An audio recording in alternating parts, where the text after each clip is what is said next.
ஒரு கையை பார்க்குறோம், பார்த்த உடனே திடீர் அதிர்ஷ்டம் அவர்களுக்கு வருமா, கோடிக்கணக்கான ரூபாய் வருமானம், அதாவது பங்கு சந்தை, லாட்ரி, இந்த மாதிரி திடீர் வருமானம் வரணும்னா இந்த ரேகை, முக்கியமான ரேகைகளாகிய இருதய ரேகை, புத்தி ரேகை, ஆயுள் ரேகை, விதி ரேகை, சூரிய ரேகை நல்லா இருக்கு.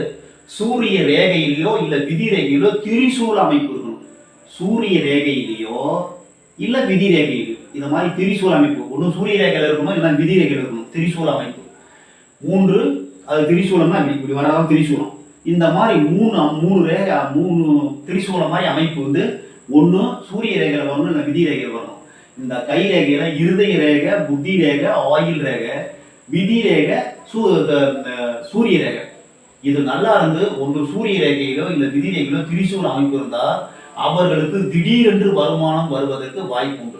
எப்போ வரும்னா சூரிய ரேகை எந்த வயதில் ஆரம்பிக்குதோ அந்த வயதில் திடீர் பண